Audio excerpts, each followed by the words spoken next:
ಹುಡುಕಿ ಹುಡುಕಿ ಹೆಸರು ಕೇಳಿದರು. ಹೆಸರಿನಲ್ಲಿ ಸಂಶಯ ಬಂದರೆ ಕಲಿಮಾದ ಪಠಣ ಮಾಡಿ ಅಂತ ಹೇಳಿದ್ರು. ಕಲಿಮಾ ಪಟ್ಟಣದಲ್ಲೂ ಅಕಸ್ಮಾತ್ ಮೋಸ ಮಾಡ್ತಾರೆ ಅಂತ ಅಂಗಗಳನ್ನ ಪರೀಕ್ಷೆ ಮಾಡಿ ಅವ್ರನ್ನ ಕೊಲ್ಲಾಯಿತು. ವೈ ದೇವರ್ ಹಿಂದೂಸ್ ಅಂತ. ಹಾಗೆ ಗೋವು ಹತ್ಯೆ ಆಗೋದು ಮಾಂಸ ಅಂತಲ್ಲ, ಬೈ ಪ್ರಾಕ್ಟೀಸ್ ಹಿಂದೂಗಳು ಅಥವಾ ಬೈ ಫೈತ್ ಹಿಂದೂಗಳಾಗಿರ್ತಕ್ಕಂಥವ್ರು ನೀವು ಅದನ್ನು ಆರಾಧಿಸ್ತೀರಿ ಅಂತಲೇ ಇವತ್ತು ಹತ್ಯೆ ನಡೆಯುತ್ತೆ ಅನ್ಸಲ್ಲ.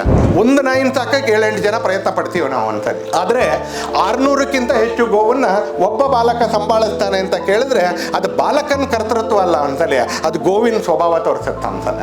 ಯಾರು ಆಗಾಗ ಅಥವಾ ನಿತ್ಯ ಗೋ ಸೇವೆ ಮಾಡ್ತಾರೋ ಅವರು ಹಿಂಸಾಪರ ಮನುಷ್ಯ ಆಗಕ್ಕೆ ಸಾಧ್ಯವೇ ಇಲ್ಲ ಅಂತ ಹೇಳಿದ್ರು ಅನ್ಸಲ್ಲ. ಎಲ್ಲಿವರೆಗೆ ಗೋವನ್ನ ನಾವು ಸಾಯೋವರೆಗಲ್ದಿದ್ರು ಕಾಪಾಡ್ಕೊಳ್ಳುವಷ್ಟಾದ್ರೂ ಅದು ಎಕನಾಮಿಕಲಿ ವಯಬಲ್ ಆಗೋದಿಲ್ವಾ, ಮಾಡೋದಿಲ್ವಾ, ಅಲ್ಲಿವರೆಗೆ ಗೋ ಸಂರಕ್ಷಣೆ ಅನ್ನೋದು ಕಾನೂನಿಂದ ಮಾಡೋಕ್ಕಾಗೋದಿಲ್ಲ ಅಂತ. ಯಾಕಂದ್ರೆ ಇಲ್ಲಿರೋ ಎಲ್ಲರೂ ಕೂಡ ಬೇಜಾರು ಮಾಡ್ಕೋಬೇಡಿ, we are ruled by economy ಅನ್ಸಲಿ. ಹೀಗೆ ನಮ್ಮನ್ನು ನಾವು ಒಬ್ಬ ಉತ್ತಮ ಮನುಷ್ಯ ಮಾಡ್ಕೊಳ್ಳೋಕ್ಕೂ ಕೂಡ ಗೋಸೇವೆಯಿಂದ ಗೋಸಂವರ್ಧನೆಗೆ ಹೋಗ್ಬೇಕು ಹೇಳ್ತೀನಿ ನಾನು. ಸಮಾಜದ ಕೆಲಸ ಇದೆಯಲ್ಲ ಕೇಳ್ತಾ ಇರಬೇಕಾದ್ರೆ ಭಾಳ ಖುಷಿ ಆಗುತ್ತೆ ನಮ್ಗೆ. ಆಪರೇಷನ್ ಸಿಂಧೂರ್ ನಡೀತಾ ಇರಬೇಕಾದ್ರೆ ಸಾಯಂಕಾಲ 5:30 ನಾವು ಸ್ಥಗಿತಗೊಳಿಸ್ತೀವಿ ಅಂತ ಹೇಳಿದಾಗ ನನ್ನನ್ನು ಸೇರ್ಕೊಂಡಾಗ ಅನೇಕ ಸೋಷಿಯಲ್ ಮೀಡಿಯಾ ವೀರರು ನನಗೊಂದು ಸಂಘಟನೆ ಜವಾಬ್ದಾರಿ ಇದ್ದಿದ್ದರಿಂದ ಟೈಪ್ ಮಾಡಲಿಲ್ಲ ನಾನು ಸೋಷಿಯಲ್ ಮೀಡಿಯಾದಲ್ಲಿ. ಸಂಘಟನೆ ಜವಾಬ್ದಾರಿ ಇಲ್ಲದೆ ಇರ್ತಕ್ಕಂಥವ್ರು ಎಲ್ಲರೂ ಏನು ಉಪಯೋಗ ಇಲ್ಲ ಈ ಸೈನ್ಯ, ಏನು ಉಪಯೋಗ ಇಲ್ಲ ಈ ಪ್ರಧಾನಮಂತ್ರಿ, ಇನ್ನೂ ಸ್ವಲ್ಪ ಮುಂದುವರಿಬೇಕಾಗಿತ್ತು ಅಂತ ಟೈಪ್ ಮಾಡಿದ್ದು ಅವನು. ಯಾಕಂದ್ರೆ ಅವ್ರಿಗೆ ಗೊತ್ತಿದ್ರೆ ಕಷ್ಟ ಏನು ಅಂತ. ಪ್ರತಿ ತಿಂಗಳು ಹುಲ್ಲಿಗೆ ಹಣ ಕೊಡಬೇಕು ಅಂತ ಹೇಳಿದಾಗ ಅವತ್ತು ಶೈಲೇಶ್ ಹೊಳ್ಳ ಎಷ್ಟು ಚೆನ್ನಾಗಿ ಮಾತಾಡಿದ್ರು. ಇವತ್ತು ಶೈಲೇಶ್ ಹೊಳ್ಳ ಪುಸ್ತಕ ಎಷ್ಟೊಂದು ಬರೆದಿದ್ದಾರೆ ಅಂತ ಖುಷಿಯಲ್ಲಿರ್ತಕ್ಕಂಥ ನಮಗೆ ಶೈಲೇಶ್ ಹೊಳ್ಳ ಪ್ರತಿ ತಿಂಗಳು ಹುಲ್ಲಿಗೆ ಅಂತ ಹಣ ಕೊಡಬೇಕಾದಾಗ ಅವಾಗ ಏನು ಕಚ್ಚುತ್ತೆ, ಎಷ್ಟು ಸಮಸ್ಯೆ ಆಗುತ್ತೆ ಅನ್ನೋದು ನಮ್ಗೆ ಅನೇಕ ಸಲ ಗೊತ್ತಾಗೋದಿಲ್ಲ ಅಂತಲೇ. ಆ ಥರದ ಮಧು ಇಲ್ಲಿದ್ದಾರೆ, ಶೈಲೇಶ್ ಹೊಳ್ಳ ಇದ್ದಾರೆ, ಅವರುಗಳು ಕೂಡ ಇಲ್ಲಿದ್ದಾರೆ. ಗೋವನ್ನ ಒಂದು ಎಕನಾಮಿಕಲಿ ವಯಬಲ್, ಎಕನಾಮಿಕಲ್ ಪ್ರಾಣಿ ಅಲ್ಲ ಅನ್ಸಲೆ, ಎಕನಾಮಿಕಲಿ ವಯಬಲ್ ಮಾಡಬೇಕು ಅನ್ಸಲೆ. ಇಲ್ದಿದ್ರೆ ನಾವು ಏನು ಆದರ್ಶ ಹೇಳಿದ್ರು ಆಗಲ್ಲ ಇವತ್ತಿನ ಜಗತ್ತಲ್ಲಿ. ಯಾಕಂದ್ರೆ ಇಲ್ಲಿರೋ ಎಲ್ಲರೂ ಕೂಡ ಬೇಜಾರು ಮಾಡ್ಕೋಬೇಡಿ, we are ruled by economy ಅನ್ಸಲೆ. ಒಳಗೆ ನಿಮ್ಗೆ ಅಸ್ವಸ್ಥತೆ ಕ್ರಿಯೇಟ್ ಆದರೆ ಆಗಲಿ ಅನ್ನೋದಕ್ಕೋಸ್ಕರ ಇನ್ನೊಂದ್ಸಲ ಹೇಳ್ತೀನಿ, ವಿ ಆರ್ ಎಕನಾಮಿಕಲಿ ಅನಿಮಲ್ ಅಲ್ದಿದ್ರು we are become economically conscious ಅನ್ಸಲ್ಲ. ಎಲ್ಲಿವರೆಗೆ ಗೋವನ್ನ ನಾವು ಸಾಯೋವರೆಗಲ್ದಿದ್ರು ಕಾಪಾಡ್ಕೊಳ್ಳುವಷ್ಟಾದ್ರೂ ಅದು ಎಕನಾಮಿಕಲಿ ವಯಬಲ್ ಆಗೋದಿಲ್ವಾ, ಮಾಡೋದಿಲ್ವಾ, ಅಲ್ಲಿವರೆಗೆ ಗೋ ಸಂರಕ್ಷಣೆ ಅನ್ನೋದು ಕಾನೂನಿಂದ ಮಾಡೋಕ್ಕಾಗೋದಿಲ್ಲ ಅನ್ಸಲಿ. ಇದಕ್ಕೆ ಯಾರಿಗಾದ್ರೂ ಬೈಬೇಕು ಅಂತ ಅಂತಿದ್ರೆ ಈಗಲೇ ಎದ್ದು ಬೈಬೋದು, ನನಗೇನು ತೊಂದರೆ ಇಲ್ಲ, ಈಗಲೇ ಎದ್ದು ಬೈಬೋದು ಅನ್ಸಲಿ. ಎಲ್ಲಿವರೆಗೆ ಎಕನಾಮಿಕಲಿ ಅದು ವಯಬಲ್ ಆಗೋದಿಲ್ವೋ ಬಹುತೇಕ ಸಾವಿನವರೆಗೆ, ಅಲ್ಲಿವರೆಗೆ ನಮ್ಮ ರೈತ ಅದನ್ನ ಮಾರೋದನ್ನ ತಡೆಯಕ್ಕೆ ನಮ್ಮ ಕೈಲಿ ಯಾರಿಗೂ ಸಾಧ್ಯ ಇಲ್ಲ.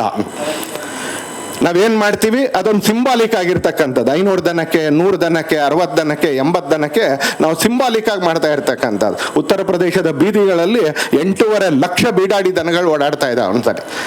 8.5 ಲಕ್ಷ ಬೀಡಾಡಿ ದನಗಳು. ಪ್ರತಿ ಚುನಾವಣೆ ಸಂದರ್ಭದಲ್ಲಿ ಅದೊಂದು ಚುನಾವಣೆ ಇಶ್ಯೂ ಅನ್ಸಲಿ. ಯಾವ ಸರ್ಕಾರ ಇರುತ್ತೋ ಅವ್ರ ಸರ್ಕಾರದ ಮೇಲೆ ಅನ್ಸಲಿ. ಇದಕ್ಕೆಲ್ಲ ಒಂದ್ ಕಡೆ ನಾವು ಉತ್ತರ ಕಂಡುಕೊಳ್ಬೇಕು. ಇದಕ್ಕೆ ಉತ್ತರ ಕಂಡುಕೊಳ್ಳಿಲ್ಲ ಅಂತ ಹೇಳಿದ್ರೆ ಅನ್ಸಲಿ ನಾವು ಬರೀ ಆಶೀರ್ವಾದ ಮಾಡಿದ್ರೆ ಆಗ ನನ್ನ ಆಶೀರ್ವಾದ ಆಗೋದಿಲ್ಲ ಅನ್ಸಲಿ. ಆಶೀರ್ವಾದದಿಂದ ಮನಸ್ಸಿಗೆ ಒಂದು ನೆಮ್ಮದಿ ಸಿಗುತ್ತೆ, ಆದ್ರೆ ಆಶೀರ್ವಾದದಿಂದ ಹುಲ್ಲು ಬರೋದಿಲ್ಲ, ಆಶೀರ್ವಾದದಿಂದ ಆ ಶೆಡ್ ಕಟ್ಟಕ್ಕೆ ಒಂದು ಹಣ ಬೇಕಲ್ಲ ಅದು ಬರೋದಿಲ್ಲ ಅನ್ಸಲಿ. ಹಾಗೆ ಗೋವನ್ನ ಎಕನಾಮಿಕಲಿ ವಯಬಲ್ ಮಾಡ್ಬೇಕು ಯಾವಾಗ್ಲೂ ಅಷ್ಟೇ ಅನ್ಸಲಿ. ಅಪ್ಪ ಅಮ್ಮನೇ ಬದುಕಿಡಿ ನಮ್ಗೆ ಹೇಗೆ ದುಡ್ಡು ಕೊಡ್ತಾ ಇರೋಕ್ಕಾಗೋದಿಲ್ವ, ಯಾವಾಗಲೂ ಅಂತಲ್ಲಿ ನಮ್ಮ ಕಾಲ ಮೇಲೆ ನಾವು ನಿಂತ್ಕೊಳ್ಬೇಕು. ನಮ್ಮ ಕಾಲ ಮೇಲೆ ನಾವು ನಿಂತ್ಕೊಳ್ಬೇಕು ಅಂತ ಇಲ್ದೇನೆ ಇದ್ದಂಥ ನಮ್ಮ ಸಮಾಜದಲ್ಲಿ ಇವತ್ತು ಹೆಣ್ಮಕ್ಳಿಗೂ ಅನ್ಸುತ್ತೋ ನಮ್ಮ ಕಾಲ ಮೇಲೆ ನಾವು ನಿಂತ್ಕೋಬೇಕು ಅಂತ. ಹಾಗೆ ಗೋವು ಅಂತಕ್ಕಂಥ ವ್ಯವಸ್ಥೆಯು ಯಾವುದೋ ಒಂದು ಹಂತದಲ್ಲಿ ಬಹುತೇಕ ಕೊನೆಯವರೆಗೆ, ಒಂದು ಸ್ವಲ್ಪ ದಿನ ಬೇರೆ ಇರ್ಬೋದು, ಬಹುತೇಕ ಕೊನೆಯವರೆಗೆ ನಾವು ಅದನ್ನು ಎಕನಾಮಿಕಲಿ ವಯಬಲ್ ಮಾಡಲೇಬೇಕು ಅಂತಲೇ. ಆ ಥರ ಅದನ್ನು ಎಕನಾಮಿಕಲಿ ವಯಬಲ್ ಮಾಡೋ ದೃಷ್ಟಿಯಿಂದ ಪ್ರಾಡಕ್ಟು, ಎಕನಾಮಿ ಈ ಥರದ ಅನೇಕ ಕೆಲಸಗಳನ್ನ ಮಾಡ್ತಾ ಇರ್ತಕ್ಕಂಥ GV ಕೃಷ್ಣ ಥರದವರು ಕೂಡ ಇಲ್ಲಿದ್ದಾರೆ ಅಂತ. ಹಾಗೆ ನಾನು ಆಗಲೇ ಹೇಳಿದೆ ಡಾಕ್ಟರ್ SR ಲೀಲಾ ಅವ್ರು ಆಪತ್ತು ಬಂದವರು ಅಂತಲೇ. ಶೈಲೇಶ್ ಹೊಳ್ಳ ಅಂತವ್ರಿಗೆ ಇನ್ನೆಲ್ಲೂ ತಿರುಗಿ ನೋಡೋಕೆ ಇಲ್ಲದೆ ಇರಬೇಕಾದ್ರೆ ಎಲ್ಲಿ ತಿರುಗಿ ನೋಡಬೇಕು, ಸ್ವಾಗತಕ್ಕೆ ಮಾತ್ರ ಅಲ್ಲ ಎಲ್ಲದಕ್ಕೂ ಅಂತಲೇ. ಆ ಎಲ್ಲದಕ್ಕೂ ಅಂತ ನಾನೇನು ವಿವರಣೆ ಕೊಡೋಕ್ಕೆ ಹೋಗೋದಿಲ್ಲ. ಆ ಥರದ ಆಪತ್ತು ಬಂದವರು SR ಲೀಲಾ ಥರದವರು ಇನ್ನು ಅನೇಕ ಜನ ಹಿತೈಷಿಗಳು ಕೂಡ ನೀವು ಇವತ್ತಿನ ಕಾರ್ಯಕ್ರಮದಲ್ಲಿದೆ. ಬೆಂಗಳೂರಿನಲ್ಲಿ ಈ ಥರದೊಂದು ಕಾರ್ಯಕ್ರಮ ಮಾಡೋದು ಎಷ್ಟು ಕಷ್ಟ ಅಂತ ಸದಾ ಕಾರ್ಯಕ್ರಮಗಳನ್ನ ಆಯೋಜನೆ ಮಾಡ್ತಕ್ಕಂಥ ನನಗೆ ಭಾಳ ಚೆನ್ನಾಗಿ ಗೊತ್ತು ಅಂತಲೇ. ಕಾರ್ಯಕ್ರಮ ಆಯೋಜನೆ ಮಾಡೋದು ಅಷ್ಟು ಸುಲಭ ಅಲ್ಲ. ನಾನು ಶೈಲೇಶ್ ಹೊಳ್ಳ ಅವರಿಗೆ ಕೇಳಿದೆ ಒಂದ್ಸರಿ ಮಾತಾಡ್ತಾ ಎಲ್ಲಿಂದ ಬಂದಿದ್ದಾರೆ ಇವ್ರು ಇಷ್ಟೊಂದು ಜನ ಅಂತೇಳಿ. ನಾನು ಒಳಗೆ ಬರಬೇಕಾದ್ರೂ ಅಂದ್ಕೊಂಡು ಬಂದೆ ಒಂದ್ಸರಿ, ಯಾರಿಗೋ ಫೋನ್ ಮಾಡಿ ಬಂದಿದ್ದೆ, ಒಂದು ಪುಟ್ಟ ಕಾರ್ಯಕ್ರಮಕ್ಕೆ ಹೋಗ್ತಾ ಇದ್ದೀನಿ, ಮುಗಿದ ಮೇಲೆ ಸಿಗ್ತೀನಿ ಅಂತ ಹೇಳಿ ಬಂದಿದ್ದೆ ಒಂದ್ಸರಿ. ಒಳಗೆ ಬರ್ತಾ ಇರುವಾಗ ನನಗೆ ಆಶ್ಚರ್ಯ ಆಯಿತು ಒಂದ್ಸರಿ, ಇಷ್ಟೊಂದು ಜನ ಬಂದಿದ್ದೀರಿ ಅಂತ. ಸಾಂಕೇತಿಕವಾಗಿ ಬಕ್ರೀದ್ ದಿನವೇ SR ಲೀಲಾ ಅವರು ಸ್ವಲ್ಪ ಸಂಕೋಚದಿಂದ ಪೀಸ್ ಲವರ್ ಅಂತೆಲ್ಲ ಹೇಳಿದ್ದಾರೆ ಒಂದ್ಸಲ. ಯಾವ ಸಂಕೋಚ ಇಲ್ಲದೆ ಹೇಳ್ತೀನಿ, ಸಾಂಕೇತಿಕವಾಗಿ ಇವತ್ತು ಬಕ್ರೀದ್ ದಿನವೇ ಈ ಕಾರ್ಯಕ್ರಮ ಮಾಡ್ತಾಯಿತ್ತು. ಯಾಕಂದರೆ ಗೋವು ಅಂತೇಳಿದ್ರೆ ಹಿಂದೂ, ಗೋವು ಅಂತ ಹೇಳಿದ್ರೆ ಭಾರತ ಬೇಕು ಅಂತ ಅದನ್ನು ಕಡಿಬೇಕು ಅಂತ ಇವತ್ತು ಕಡಿಯಲಾಗುತ್ತೆ ಒಂದ್ಸಲ. ಯಾಕಂದರೆ ಮಾಂಸಕ್ಕೆ ಗೋವೇ ಬೇಕು ಅಂತೇನಿಲ್ಲ. ಮಾಂಸಕ್ಕೆ ಇನ್ನೂ ಅನೇಕ ಪ್ರಾಣಿಗಳಿದ್ದಾವೆ ಅಂತಲ್ಲಿ. ಯಾವುದು ಮನುಷ್ಯನ ಬದುಕಿನಲ್ಲಿ ಕೃತಜ್ಞತೆ ಭಾವವನ್ನು ನಿರ್ಮಾಣ ಮಾಡಿಲ್ವೋ ಅಂತ ಇನ್ನೂ ಅನೇಕ ಸಂಗತಿಗಳು ಮಾಂಸಕ್ಕೆ ಅದೇ ಜನಗಳು ಉಪಯೋಗಿಸ್ತಾರೆ ಅಂತಲ್ಲಿ. ಆದರೆ ಬೇಕು ಅಂತ ಗೋವನ್ನು ಹತ್ಯೆ ಮಾಡ್ತಾರೆ. ಯಾಕಂದರೆ ಗೋವು ಅನ್ನೋದು ಭಾರತ, ಗೋವು ಅನ್ನೋದು ಹಿಂದೂ. ಅದಕ್ಕೆ ಗೋವು ಅನ್ನೋದು ಪ್ರಾಣಿ ಅಲ್ಲ. 27 ಜನ ಏನು ಸತ್ರು, ಸಾಯಿಸಲಾಯಿತು, ಹತ್ಯೆ ಮಾಡಲಾಯಿತು. ಅವ್ರನ್ನ ಹತ್ಯೆ ಮಾಡಿದ್ದು ಒಂದೇ ಒಂದು ಕಾರಣಕ್ಕೆ, ಅವರು ಹಿಂದೂ ಮತ್ತು ಭಾರತೀಯ ಅನ್ನೋ ಕಾರಣಕ್ಕೋಸ್ಕರ. ಹುಡುಕಿ ಹೆಸರು ಕೇಳಿದರು. ಹೆಸರಿನಲ್ಲಿ ಸಂಶಯ ಬಂದರೆ ಕಲಿಮಾದ ಪಠಣ ಮಾಡಿ ಅಂತ ಹೇಳಿದ್ರು. ಕಲಿಮಾ ಪಟ್ಟಣದಲ್ಲೂ ಅಕಸ್ಮಾತ್ ಮೋಸ ಮಾಡ್ತಾರೆ ಅಂತ ಅಂಗಗಳನ್ನ ಪರೀಕ್ಷೆ ಮಾಡಿ ಅವ್ರನ್ನ ಕೊಲ್ಲಾಯಿತು. ವೈ ದೇವರ ಹಿಂದೂಸ್. ಅವರು ಹಿಂದೂ ಅನ್ನೋ ಕಾರಣಕ್ಕೋಸ್ಕರ ಹತ್ಯೆ ಆಯಿತು. ಹಾಗೆ ಗೋವು ಹತ್ಯೆ ಆಗೋದು ಮಾಂಸ ಅಂತಲ್ಲ. ತುಂಬ ಜನ ತರ್ಕ ಇಡ್ತಾರೆ ನಮ್ಮವರು, ಗೊತ್ತಿರ್ತಕ್ಕಂಥವ್ರು. ಇಲ್ಲ ಸ್ವಲ್ಪ ಚೀಪ್ ಅಂತ ಅನ್ಸಲೇ. ನನಗೆ ಗೊತ್ತಿಲ್ಲ, ಮಾರ್ಕೆಟ್ ಗೊತ್ತಿರ್ತಕ್ಕಂಥವ್ರಿಗೆ ಅದು ಗೊತ್ತಿರುತ್ತೆ. ಅದು ಚೀಪ್ ಅಲ್ಲ ಅನ್ಸತ್ತೆ. ತಿಳ್ಕೊಂಡು ಅನೇಕರ ಹತ್ರ ಕೇಳಿ ಹೇಳ್ತೀನಿ, ಅದು ಚೀಪಲ್ಲ, ಅದಕ್ಕಿಂತ ಚೀಪಾಗಿರ್ತಕ್ಕಂಥದ್ದಿದೆ. ಹಾಗಾದರೆ ಗೋ ಅನ್ನೋ ಸಂಹಾರ ಯಾಕೆ ನಡೆಯುತ್ತೆ? ನೀವು ಇಲ್ಲಿ ಕೂತ್ಕೊಂಡಿರ್ತಕ್ಕಂಥವ್ರು ಹಿಂದೂಗಳು ಬೈ ಪ್ರಾಕ್ಟೀಸ್ ಹಿಂದೂಗಳು ಅಥವಾ ಬೈ ಫೈತ್ ಹಿಂದೂಗಳಾಗಿರ್ತಕ್ಕಂಥವ್ರು, ನೀವು ಅದನ್ನು ಆರಾಧಿಸ್ತೀರಿ ಅಂತಲೇ ಇವತ್ತು ಹತ್ಯೆ ನಡೆಯುತ್ತೆ ಅನ್ಸಲ್ಲ. ಬೇರೆ ಯಾವುದೇ ಕಾರಣಕ್ಕಲ್ಲ. ಅದು ರುಚಿಯಾಗಿರುತ್ತೆ, ಅದು ಚೀಪಾಗಿ ಸಿಗುತ್ತೆ, ಅದು ಎಲ್ಲಂದ್ರಲ್ಲಿ ಸಿಗುತ್ತೆ ಅಂತಲ್ಲ. ನೀವು ಆರಾಧನೆ ಮಾಡ್ತೀರಿ ಅಂತ ಹತ್ಯೆ ನಡೆಯುತ್ತೆ ಅನ್ಸಲ್ಲ. ಅದನ್ನು ರಕ್ಷಣೆ ಮಾಡೋಕ್ಕೆ ಅಂತ ಹೊರಟಾಗ ಎಲ್ಲೆಲ್ಲಿ ಕಡಿಯುತ್ತೆ ಅನ್ನೋದನ್ನ ಮಳಲಿಯವರು ಹೇಳಿದ್ರು. ಅಕಸ್ಮಾತ್ ತಿಳ್ಕೊಳ್ಬೇಕು ಅಂತ ಆಸಕ್ತಿ ಇದ್ದರೆ ಪುನೀತ್ ಕೆರಳಿ ಅವ್ರ ಹತ್ರ ಕೇಳಿ. ಇನ್ನೂ 4 ಜನ ಕಾರ್ಯಕರ್ತರು ಇದ್ದಾರೆ, ಏಕದಮ್ ಬಾಯಿಗೆ ನನಗೆ ಹೆಸರು ಬರ್ತಾ ಇಲ್ಲ, ಕ್ಷಮಿಸಿ ಅಂತಲೇ, ಅಂಥವ್ರ ಹತ್ರ ಕೇಳಿ ಅಂತಲೇ. ಹೀಗೆ ಆ ಥರದ ಎಲ್ಲ ಗೋಪ್ರೇಮಿಗಳು ನಾವು ಇವತ್ತಿಗೂ ಸರಿದೀವಿ ಒಂದ್ಸಲಿ. ಯುದ್ಧಸ್ಯ ವಾರ್ತಾ ರಮ್ಯ ಅಂತ ನಾನು ಹೇಳಿದೆ. ಅದನ್ನು ಕೇಳ್ತಾ ಇರುವಾಗ ಹನುಮಂತರಾವ್ ಮಳ್ಳಿಯಲ್ಲಿ ಅವ್ರು ಹೇಳ್ತಾ ಇರಬೇಕಾದ್ರೆ ನಮಗೆ ಭಾಳ ಖುಷಿ ಆಗ್ತಾ ಇತ್ತು ಅನ್ಸಲ್ಲಿ. ಆದರೆ ಅದನ್ನು ಮಾಡಬೇಕು ಅಂತ ಹೇಳಿದ್ರೆ ಅದನ್ನು ಪ್ರಾಕ್ಟೀಸ್ ಮಾಡಬೇಕು ಅನ್ಸಲ್ಲಿ. ಅದನ್ನು ಪ್ರಾಕ್ಟೀಸ್ ಮಾಡಬೇಕು ಅಂದರೆ ಅದೇ ಥರ ಇರಬೇಕು ಅಂತ ಹೇಳಿದ್ರೆ ಗ್ರಾಮದಲ್ಲೇ ಇರಬೇಕು. ಗೋಶಾಲೆ ಎಲ್ಲಿ ಕಟ್ಟಬೇಕು ಅಂತ ಕೇಳಿದ್ರೆ ಅದನ್ನು ನೃಪತುಂಗ ರಥೆಯಲ್ಲಿ ಕಟ್ಟಕ್ಕಾಗೋದಿಲ್ಲ ಇವತ್ತಿನ ರಿಯಲ್ ಎಸ್ಟೇಟಲ್ಲಿ. ಅದನ್ನು ಗ್ರಾಮಕ್ಕೆ ಕಟ್ಟಬೇಕು. ಇದು ಪ್ರವಾಹಕ್ಕೆ ವಿರುದ್ಧವಾಗಿರ್ತಕ್ಕಂಥ ಈಜು. ಎಸ್ ವಿ ಪರಮೇಶ್ವರ ಭಟ್ರು ಸುಂದರವಾಗಿರ್ತಕ್ಕಂಥ ಪದ್ಯ ಬರೀತಾರೆ. ಅದರಲ್ಲಿ ಬರೀತಾರೆ, ನದಿಗೆ ದುರಿಸೂತ ಈಜುವುದಾದರೆ ಅಂತ. ಇದು ಪ್ರವಾಹಕ್ಕೆ ಎದುರಾಗಿರ್ತಕ್ಕಂಥ ಈಜು. ಯಾಕಂದರೆ ಜಗತ್ತು ಇವತ್ತು ನಾಗರಿಕರ ಜಗತ್ತು, ಸಿಟಿಸನ್ಸ್ ಜಗತ್ತು. ನಾವೆಲ್ಲರೂ ನಾಗರಿಕರೇ ಅಂತಾನೆ. ನಾಗರಿಕರು ಅನ್ನೋ ಶಬ್ದದಲ್ಲೇ ನಗರ ಇದೆ, ಸಿಟಿಸನ್ಸ್ ಅನ್ನೋ ಶಬ್ದದಲ್ಲೇ ಸಿಟಿ ಇದೆ. ಎಲ್ಲವೂ ಕೂಡ ಇವತ್ತು ಸಿಟಿ ಕಡೆ ಬರ್ತಾ ಇರಬೇಕಾದ್ರೆ ಗೋ ಸಂರಕ್ಷಣೆ ಅಂತ ಹೇಳಿದ್ರೆ, ಪಾರಂಪರಿಕ ವೈದ್ಯ ಅಂತ ಹೇಳಿದ್ರೆ ಅದು ಸಿಟಿಗೆ ವಿರುದ್ಧವಾಗಿ ಗ್ರಾಮದ ಕಡೆಗೆ ಹೋಗ್ಬೇಕಂತಾರೆ. ತಿಂಗಳಲ್ಲಿ ಎಷ್ಟು ದಿನ ಹೋಗ್ತಾರೆ ಅಂತ ಕೇಳಿದೆ. ಸಂಕೋಚದಿಂದ ಉತ್ತರ ಕೊಡಲಿಲ್ಲ ಶೈಲೇಶ್ ಒಳ್ಳ. ಪಕ್ಕದಲ್ಲಿ ಇದ್ದಿದ್ದು ಚಟಿಗದ್ದೆ ರಾಮಸ್ವಾಮಿ ಯಾರು ಹೇಳಿದ್ರು, ಸರ್ 12ರಿಂದ 15 ದಿನ, ಕೆಲವು ಸಲ 18 ದಿನ ಅಲ್ಲಿರ್ತಾರೆ. ಇಡೀ ಜಗತ್ತು, ಇಡೀ ಶೃಂಗೇರಿ, ಇಡೀ ಕೊಪ್ಪದಲ್ಲಿ ಇರ್ತಕ್ಕಂಥ ಯುವಕರು ಬೆಂಗಳೂರಿಗೆ ಬಂದಿರಬೇಕಾದ್ರೆ, ಉತ್ತರಹಳ್ಳಿಲಿ ಗಿರಿನಗರದಲ್ಲಿ ಹೆಜ್ಜೆ ಹಾಕದಲ್ಲೆಲ್ಲ ಕೊಪ್ಪದವರು ಶೃಂಗೇರಿಯವರೇ ಕಾಣಿಸ್ತಾ ಇರಬೇಕಾದ್ರೆ ಬೆಂಗಳೂರಿನಲ್ಲಿರೋ ಒಬ್ಬ ಯುವಕ ಕೊಪ್ಪಕ್ಕೆ ಹೋಗಬೇಕು ಅಂತ ಕೇಳಿದ್ರೆ ಅದನ್ನೇ ಪರಮೇಶ್ವರ ಭಟ್ರು ಹೇಳಿದ್ರು, ನದಿಗೆ ದುರಿಸಿತ ಹೋಗುವುದಾದರೆ ಜೀವಂತ ಮತ್ಸ್ಯವೇ ಬೇಕು. ಕೊಳನಿನ ದಿಕ್ಕಲ್ಲಿ ಸಾಗುವುದಾದರೆ ಕೊಳತೊಂದು ಕಸ ಕಡ್ಡಿ ಸಾಕು. ನೀವು ಪ್ರವಾಹದ ಜೊತೆಗೆ ಹೋಗಬೇಕು ಅಂತ ಕೇಳಿದ್ರೆ ನನ್ನಂಥ 1000 ಜನ ನಾವು ಪ್ರವಾಹದ ಜೊತೆಗೆ ಹೋಗ್ತಾ ಇರ್ತೀವಿ. ಆದರೆ ಪ್ರವಾಹದ ವಿರುದ್ಧ ಈಜಬೇಕು ಅಂತ ಕೇಳಿದ್ರೆ ಶೈಲೇಶ್ ಅಂತವರು, ಪುನೀತ್ ಅಂತವರು, ಮಧುಗಿರಿ ಮಧು ಅಂತವರು, ಈ ಥರದ್ದು ಒಂದಷ್ಟು ಜನ ಪ್ರವಾಹದ ವಿರುದ್ಧ ಈಜ್ತಾರೆ ಅನ್ಸತ್ತೆ. ಹಾಗಾದ್ರೆ ಕೇಳಕ್ಕೆ ನಮಗೆ ಭಾಳ ಸುಲಭ ಅನ್ಸಲ್ಲ. ಆದರೆ ಅವ್ರ ಜೊತೆಗಿರ್ತಾರಲ್ಲ ಅವ್ರಿಗೆ ಗೊತ್ತಾದ್ರೆ ಕಷ್ಟ ಏನು ಅಂತ. 108 ವಿಡಿಯೋ ಮಾಡಿದ್ದೀನಿ. ಯಾರಿಗೋ ಚಾಲೆಂಜಿಂಗ್ ಆಗಿ ಯೂಟ್ಯೂಬ್ ಚಾನಲ್ ಪ್ರಾರಂಭ ಮಾಡಬೇಕಾದ್ರೆ ಹೇಳಿದೆ 1008 ವಿಡಿಯೋ ಮಾಡ್ತೀನಿ ಅಂತ ಹೇಳಿದೆ ಅಂತ ಅವ್ರು ಹೇಳ್ತಾ ಇರಬೇಕಾದ್ರೆ ಅಚಾನಕ್ಕಾಗಿ ನಾನು ಗೀತಾ ಅವ್ರ ಮುಖ ನೋಡ್ತಾ ಇದ್ದೆ ಒಂದ್ಸಲಿ. ನಮ್ಮೆಲ್ರಿಗೂ ಭಾಳ ಖುಷಿ 1008 ವಿಡಿಯೋ ಮಾಡ್ತಾರೆ ಅಂತ. 108 ಮಾಡೇ ನನಗೆ ಸಿಗೋದಿಲ್ಲ. 1008 ಮಾಡಿದ್ಮೇಲೆ ಇವಾಗ ಏನು ಎಲ್ಲಿ ಹುಡ್ಕೋದು ಅನ್ನೋ ಚಿಂತೆ ಅವ್ರ ಮುಖದಲ್ಲಿ ಇತ್ತು. ಜೈಪುರ ಎಕ್ಸ್ಪ್ರೆಸ್ ವೇನಲ್ಲಿ ಹತ್ರ ಒಂದು 600 ದನಗಳ ಜೊತೆ ಒಬ್ಬ ಹುಡುಗ ಎಂದಿನಂತೆ, ಆ ಸ್ಟೈಲ್ ಅದು ದನ ಕಾಯೋ ಹುಡುಗರ ಸ್ಟೈಲ್ ಅದು. ಆ ಕಡ್ಡಿನಿಂದ ಹಿಡ್ಕೊಂಡು ಒಂದು 600, ನಾನು ಕೌಂಟ್ ಮಾಡಿದ್ದೀನಿ 600. ನಾನು 600 ಅಂತ ಹೇಳ್ತಾ ಇರಬೇಕಾದ್ರೆ ಅದನ್ನು ಎನ್ಲಾರ್ಜ್ ಮಾಡಿ ಕೌಂಟ್ ಮಾಡಿದ್ದೀನಿ, ಇನ್ನೂ ಒಂದು ಸ್ವಲ್ಪ ಜಾಸ್ತಿ ಇರ್ಬೋದು. ಒಂದು 600 ದನಗಳ ಜೊತೆ ಆತ ಸಾಯಂಕಾಲ ಆಗಿದೆ ಮನೆಗೆ ಹೋಗ್ತಾ ಇದ್ದಾನೆ ಯಾವುದೋ ಗ್ರಾಮಕ್ಕೆ ಅಂತ.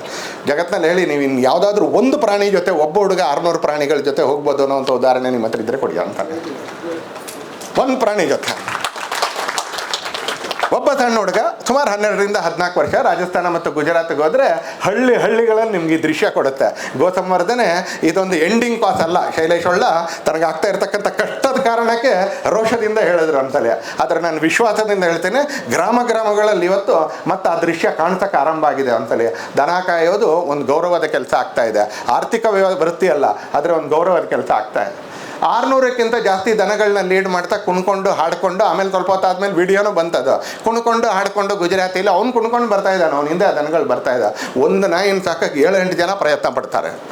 ಅದಕ್ಕೆ ದಾನ ಮಾಡಿಸ್ಬೇಕಾದ್ರೆ ಹೇಳಿದ್ರು ಒಂದ್ಸಲಿ ಹನುಮಂತ ಮಾಳಲಿಯವರು ಅಂತಲೇ ಏನು ತಪ್ಪಿಲ್ಲ, ಸಾಕಿ ಒಂದ್ಸಲಿ ಸಾಕ್ತಾ ಇರೋರು ಒಳಗಡೆ ಅಸ್ವಸ್ಥತೆ ನಿರ್ಮಾಣ ಮಾಡ್ಕೊಂಡು ನನ್ನ ಬಗ್ಗೆ ಆಕ್ರೋಶ ಪಡ, ನಂದು ಅದಕ್ಕೇನು ವಿರೋಧ ಇಲ್ಲ ಒಂದ್ಸಲಿ. ಆದರೆ ನಾನು ಹೇಳ್ತಾ ಇರೋ ಭಾಷೆ ಬೇರೆ, ಅಂದರೆ ವಿಷಯ ಬೇರೆ. ಒಂದು ನಾಯಿನ ಸಾಕಕ್ಕೆ 7-8 ಜನ ಪ್ರಯತ್ನ ಪಡ್ತೀವಿ ನಾವು ಒಂದ್ಸಲಿ. ಆದರೆ 600ಕ್ಕಿಂತ ಹೆಚ್ಚು ಗೋವನ್ನು ಒಬ್ಬ ಬಾಲಕ ಸಂಭಾಳಿಸ್ತಾನೆ ಅಂತ ಕೇಳಿದ್ರೆ ಅದು ಬಾಲಕನ ಕರ್ತೃತ್ವ ಅಲ್ಲ ಅಂತಲೇ, ಅದು ಗೋವಿನ ಸ್ವಭಾವ ತೋರಿಸುತ್ತೆ ಅಂತಲೇ, ಅದು ಗೋವಿನ ಸ್ವಭಾವ ತೋರಿಸೋದು. ಪೂಜನೀಯ ತರಸಂಖ್ಯಾಲಕರು ಹೇಳಿದ್ರು ಒಂದು ಬೌದ್ಧಿಕನಲ್ಲಿ 2-2.5 ವರ್ಷದ ಕೆಳಗೆ ಒಂದ್ಸಲಿ, ಯಾರು ಆಗಾಗ ಅಥವಾ ನಿತ್ಯ ಗೋ ಸೇವೆ ಮಾಡ್ತಾರೋ ಅವರು ಹಿಂಸಾಪರ ಮನುಷ್ಯ ಆಗಕ್ಕೆ ಸಾಧ್ಯವೇ ಇಲ್ಲ ಅಂತ ಹೇಳಿದ್ರು ಅಂತ. ಒಂದು ಐಡಿಯಲ್ ವಾಕ್ಯ ಒಂದ್ಸಲಿ ನಾನು ಅವತ್ತೇ ನನ್ನ ಪುಸ್ತಕದಲ್ಲಿ ಗುರ್ತಾಕೊಂಡೆ ಒಂದ್ಸಲಿ. ಹೇಗೆ ಯಾರು ತಾಯಿ ಇದ್ದೋ ಮನೇಲಿ ಯಾರ್ದಾದ್ರೂ ಸೇವೆ ಮಾಡ್ತಾರೋ ಅವ್ರು ಹೊರಗಡೆ ಹೋಗಿ ಹಿಂಸೆ ಮಾಡೋಕ್ಕೆ ಸಾಧ್ಯ ಇಲ್ವೋ, ಹಾಗೆ ಯಾರು ಮನೇಲಿ ಗೋ ಸೇವೆ ಮಾಡ್ತಾರೆ ಆಗಾಗ ಅಥವಾ ದಿನತ್ಯ ಮಾಡ್ತಾರೋ ಅವರು ಹೊರಗಡೆ ಹೋಗಿ ಹಿಂಸೆ ಮಾಡೋಕ್ಕೆ ಸಾಧ್ಯನೇ ಇಲ್ಲ ಅಂತ. ಇವತ್ತು ಒಂದು ಭಾಳ ದೊಡ್ಡ ಸಮುದಾಯ ಬಕರದ ಆಚರಿಸ್ತಾ ಇರ್ತಕ್ಕಂಥವ್ರಿಗೆ ನಾವು ಗೋ ಸೇವೆಗೆ ಹಚ್ಚಬೇಕಾಗಿರ್ತಕ್ಕಂಥ ಕಾಲ ಕೂಡ ನಿಧಾನಕ್ಕೆ ಬರ್ತಾ ಇದೆ. ಕೊಪ್ಪಳದಲ್ಲಿ ಆ ಥರದ ಉದಾಹರಣೆಗಳು ಸಿಗೋಕ್ಕೆ ಆರಂಭ ಆಗಿದೆ ಒಂದ್ಸರಿ. ಹೀಗೆ ನಮ್ಮನ್ನು ನಾವು ಒಬ್ಬ ಉತ್ತಮ ಮನುಷ್ಯ ಮಾಡ್ಕೊಳ್ಳೋಕ್ಕೂ ಕೂಡ ಗೋ ಸಂವರ್ಧನೆ, ಗೋಸೇವೆಯಿಂದ ಗೋ ಸಂವರ್ಧನೆಗೆ ಹೋಗ್ಬೇಕು ಹೇಳ್ತೀನಿ ನಾನು. ಇದಕ್ಕೆ ಯಾರ್ದಾದ್ರೂ ಭಿನ್ನ ಮತ ಇದ್ದರೆ ನಾನು ಆ ಭಿನ್ನ ಮತವನ್ನು ಪ್ರಜಾಪ್ರಭುತ್ವದ ಕಾರಣಕ್ಕೆ ಸ್ವೀಕರಿಸ್ತೀನಿ ಒಂದ್ಸಲ. ಆದರೆ ಸ್ಪಷ್ಟವಾಗಿರ್ತಕ್ಕಂಥ ನಿಲುವು ಹೇಳ್ತೀನಿ ನಾನು. ಯಾವುದೋ ಒಂದು ಹಂತದಲ್ಲಿ ಗೋ ಸಂರಕ್ಷಣೆ ಅದು ಗೋ ಸೇವೆಯಿಂದ, ಗೋ ಸಂರಕ್ಷಣೆಯಿಂದ ಅದು ಗೋ ಸಂವರ್ಧನೆಗೆ ಹೋಗ್ಬೇಕು. ತುಂಬ ದಿನ ಸೇವೆ ಮಾಡ್ತಾ ಇರೋಕ್ಕಾಗಲ್ಲ, ತುಂಬ ದಿನ ಮಾಡ್ತಾ ಇರೋಕ್ಕಾಗೋದಿಲ್ಲ ಒಂದ್ಸಲಿ. ಪುಣ್ಯಕ್ಕೋಸ್ಕರನೇ ಮಾಡ್ತಾ ಇರೋಕ್ಕಾಗಲ್ಲ, ಬದುಕು ನಡಿಬೇಕಾಗತ್ತೆ ಒಂದ್ಸಲ. ಹಾಗೆ ಇರ್ತಕ್ಕಂಥವ್ರಿಗೆ ನಮ್ಮೆಲ್ಲರದ್ದು ವ್ಯಾವಹಾರಿಕ ಸಹಕಾರ ಸಿಗುತ್ತಾ ಅನ್ನೋದು ಒಂದು ಪ್ರಶ್ನೆ ಅಂತಲೇ. ಒಂದು ಬೈಲ್ ಅಪ್ಲಿಕೇಶನ್ಗೆ ಏನು ಕೊಡೋದು ಪುನೀತ್? ಏನೋ ಕೊಡಬೇಕಲ್ಲ, ಆಸ್ತಿ ಪತ್ರನೇ, ಶ್ಯೂರಿಟಿ. ಒಂದು ಬೈಲ್ ಅಪ್ಲಿಕೇಶನ್ಗೆ ಶ್ಯೂರಿಟಿ ಕೊಡೋಕ್ಕೆ 5-6 ಫೋನ್ ಮಾಡಬೇಕಾಗತ್ತೆ ಒಂದ್ಸಲಿ. ಏನೂ ಅಪಾಯ ಇಲ್ಲ, ಒಂದು ಶ್ಯೂರಿಟಿ ಕೊಡಬೇಕಾಗತ್ತೆ ಅಷ್ಟೇ. ನಾನು ಹೇಳ್ತೀನಿ ಏನೂ ಅಪಾಯ ಇಲ್ಲ ಅಂತ ಹೇಳಿದ್ರೆ ನನಗೆ ಕೊಡೋಕ್ಕಾಗಲ್ಲ, ಸಂಪಾದನೆ ಮಾಡ್ತಾ ಇಲ್ಲ, ದೌರ್ಭಾಗ್ಯದಿಂದ ಹೇಳ್ತೀನಿ ನಾನು. ಏನೂ ಅಪಾಯ ಇಲ್ಲ ಅಂತ. ನನಗೂ ಒಂದು ಸಂಪಾದನೆ ಇದ್ದಿದ್ರೆ ನಾನು 100 ಜನರಿಗೆ ಶ್ಯೂರಿಟಿ ಕೊಡ್ತಿದ್ದೆ, 100 ಜನರಿಗೆ ಶ್ಯೂರಿಟಿ ಕೊಡ್ತಿದ್ದೀನಿ. ಆದರೆ ಕನ್ವಿನ್ಸ್ ಮಾಡಬೇಕಾಗತ್ತೆ ಒಂದ್ಸಲ. ಆ ಗೋ ಸಂರಕ್ಷಕರಿಗೆ ಶ್ಯೂರಿಟಿ ಕೊಡೋದ್ರಿಂದ ಹಿಡಿದು ಏನು, ಯಾಕಂದ್ರೆ ಅವ್ರು ಕಳ್ಳರಲ್ಲ, ಅವ್ರು ಓಡೋಗೋದಿಲ್ಲ. ಅವ್ರು ಗೋ ಸಂರಕ್ಷಕರು ನಮಗಿಂತ ಮುಂಚೆ ಜೈಲಿಗೆ ಹೋಗೋಕ್ಕೆ, ಕಸ್ಟಡಿಗೆ ಹೋಗೋಕ್ಕೆ ಸಿದ್ಧ ಇರ್ತಾರೆ ಅವರು. ಅವ್ರು ಜೈಲಿಗೆ ಹೋಗ್ದಿದ್ರೆ, ಕಸ್ಟಡಿಗೆ ಹೋಗ್ದಿದ್ರೆ ಮಾತ್ರ ನಿಮಗೆ ಸಮಸ್ಯೆ. ನಮ್ಮ ಅಣ್ಣ ತಮ್ಮನಿಗೆ ನಾವು ಸಾಲಕ್ಕೆ ಅಪ್ಲಿಕೇಶನ್ಗೆ ಶ್ಯೂರಿಟಿ ಹಾಕಿದ್ದಾಗ ಮುಳುಗಿಸೋಗಿದ್ದಾರೆ. ಆದರೆ ಗೋ ಸೇವಕರು ಯಾರೂ ಮುಳುಗಿಸೋಗಲ್ಲ, ಅವ್ರು ಮೊದಲು ಜೈಲಿಗೆ ಹೋಗೋಕ್ಕೆ ತಯಾರಿರ್ತಾರೆ. ನಮ್ಮ ಸಹಕಾರ ಹೇಗೆ ಅಂತ ಕೇಳಿದ್ರೆ ಗೋ ಸಂರಕ್ಷಕರಿಗೆ ಶ್ಯೂರಿಟಿ ಆಗ್ತೀವ ಅಂತಲೇ. ಹಾಗೆ ನಮ್ಮ ಒಳ್ಳೆ ದಿನಗಳಲ್ಲಿ ಗೋ ಸೇವೆಯನ್ನು ನಾವು ನೆನಪು ಮಾಡ್ಕೊಳ್ತೀವ ಅಂತಲೇ. ನಮ್ಮ ಮತ್ತೆ ಹೇಳ್ತೀನಿ, ಆಶೀರ್ವಾದಕ್ಕೆ ಬೆಲೆ ಇದೆ ಅಂತಲೇ. ಆಶೀರ್ವಾದಕ್ಕೆ ಬೆಲೆ ಇಲ್ಲ ಅಂತ ನಾನು ಹೇಳೋದಿಲ್ಲ, ಆಶೀರ್ವಾದಕ್ಕೆ ಬೆಲೆ ಇದೆ. ಆದರೆ ಆಶೀರ್ವಾದದಿಂದಲೇ ಜೀವನ ನಡೆಯೋದಿಲ್ಲ ಅಂತ. ಯಾರೋ ಒಬ್ಬರು ಕೈ ಹಿಡಿಯೋರು ಕೂಡ ಬೇಕಾಗ್ತಾರೆ ಒಂದ್ಸಲ ಅನ್ನೋ ಆ ಥರ. ಈ ಉತ್ತಮ ಕೆಲಸಕ್ಕೆ ನಾವು ಸಹಕಾರಿ ಆಗ್ಬೋದಾ ಅನ್ನೋದನ್ನು ಕೂಡ ಇಲ್ಲಿ ಕೂತ್ಕೊಂಡಿರ್ತಕ್ಕಂಥವ್ರು ಒಂದು ಚಳವಳಿಯ ಮುಖಾಂತರ ಹೊರಗಡೆ ನಾವೆಲ್ಲರೂ ಕೂಡ ಯೋಚನೆ ಮಾಡಬೇಕಾಗಿರ್ತಕ್ಕಂಥ ಅವಶ್ಯಕತೆ ಇದೆ. ಗೋ ಸಂರಕ್ಷಕರಿಗೆ, ಗೋ ಸೇವಕರಿಗೆ ನಾವು ಸಹಕಾರಿಗಳಾಗೋದ್ರ ಜೊತೆಗೆ, ಆಗಲೇ ಹೇಳಿದ್ರು ಒಂದ್ಸಲಿ ಹನುಮಂತರಾವ್ ಮಳಲಿಯವರು, ನಾವು ಬಂದರೆ ಅಲ್ಲಿ ಗೋ ಸೇವೆ ಮಾಡಿ 200 ರೂಪಾಯಿ ದಕ್ಷಿಣೆನೂ ಹಾಕಿ ವಾಪಸ್ ಬರ್ಬೋದು ಅಂತೇಳಿ. ಆರ್ಗ್ಯಾನಿಕ್ ಮಂಡ್ಯದವರು ಮಂಡ್ಯದಲ್ಲಿ ಮಾಡ್ತಾರೆ, ತಿಪ್ಟೂರಿನಲ್ಲಿ ಒಬ್ಬರು ದಂಪತಿಗಳು ಮಾಡ್ತಾ ಇದ್ದಾರೆ, ಕೊಪ್ಪದಲ್ಲಿ ಒಂದು ದಂಪತಿಗಳು ಮಾಡ್ತಾ ಇದ್ದಾರೆ.